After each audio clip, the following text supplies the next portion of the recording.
Queridos hermanos, unas palabras aclaratorias sobre la doctrina de la Santa Iglesia Católica, sobre el tema de la religión y la política, el Estado y la Iglesia y la relación entre ellas.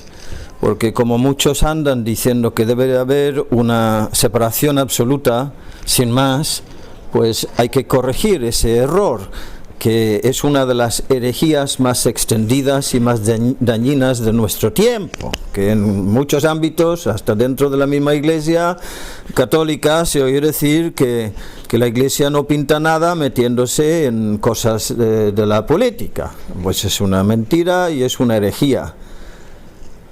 Vamos a ver.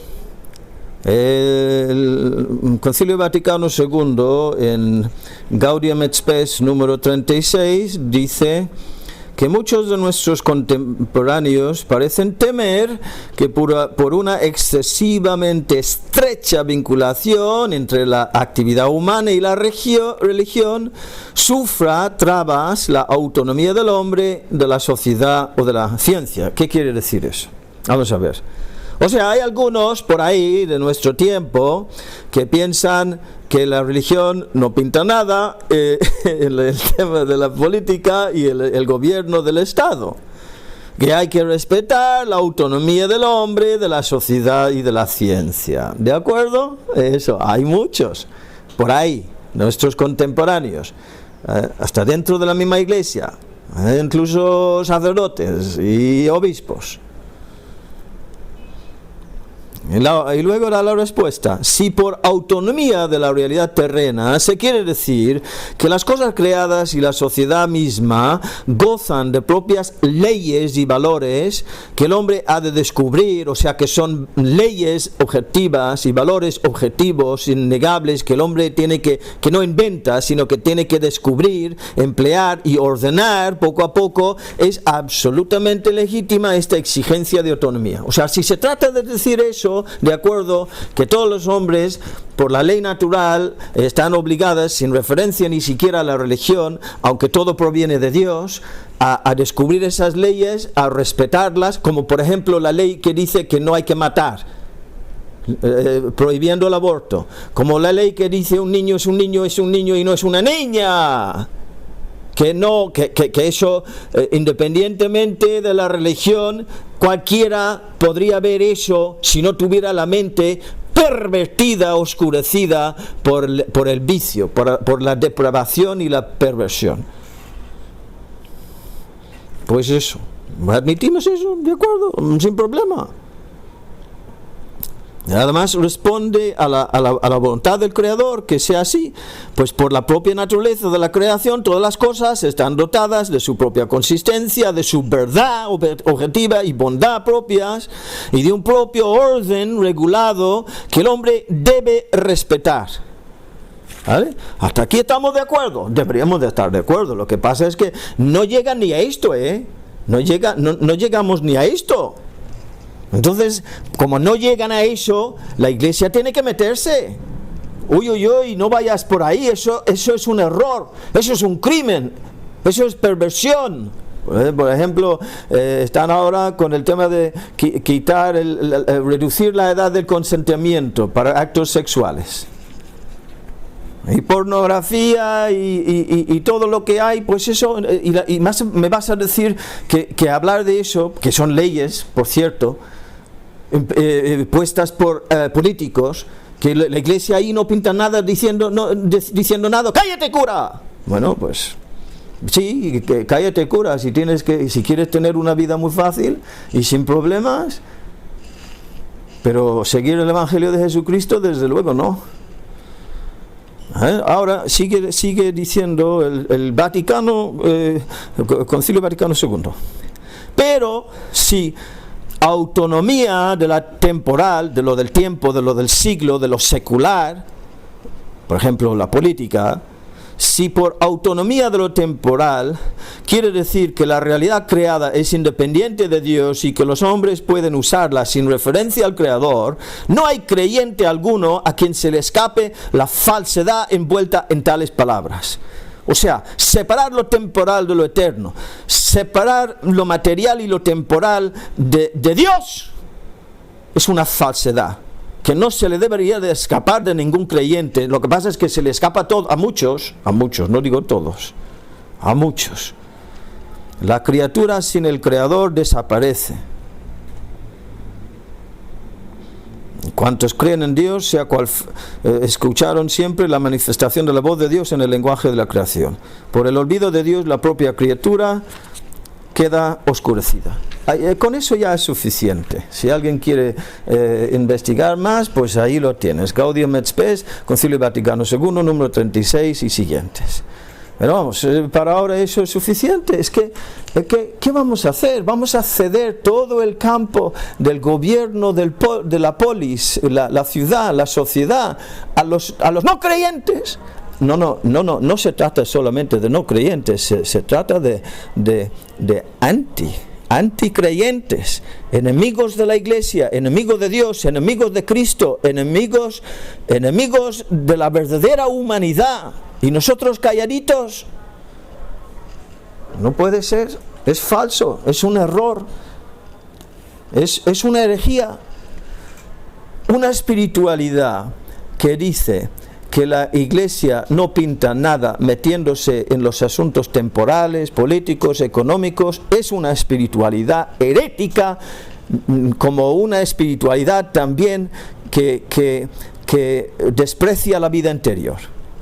Las dos cosas, la vida interior y también las plasmaciones, las realidades externas, el gobierno, las leyes, la política, la economía, todo eso tiene que decir una palabra, Dios, a esas realidades humanas. Ahora, ¿por qué comento todo esto hoy? Porque pues nada, porque es, como digo, un error muy extendido, muy aceptado en nuestros tiempos, y es falso, es una falsedad.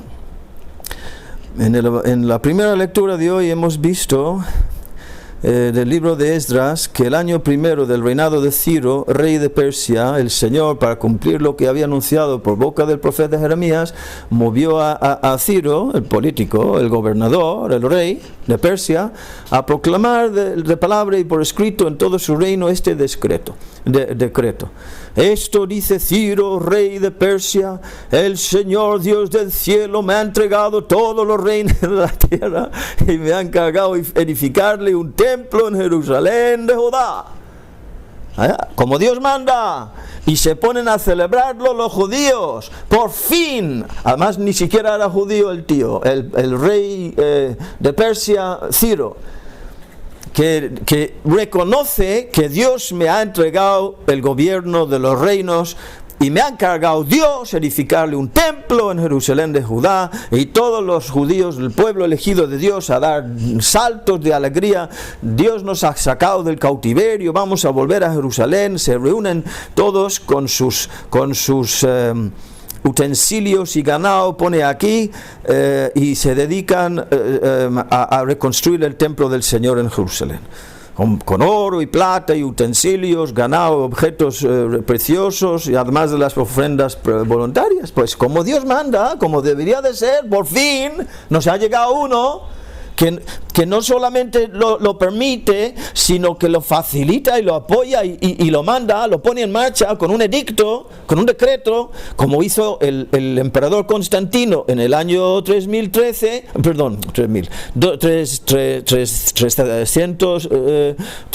con los números, no puedo, 313. Después de 3 siglos de persecución, dijo: de ahora en adelante el cristianismo será la religión oficial de mi reino.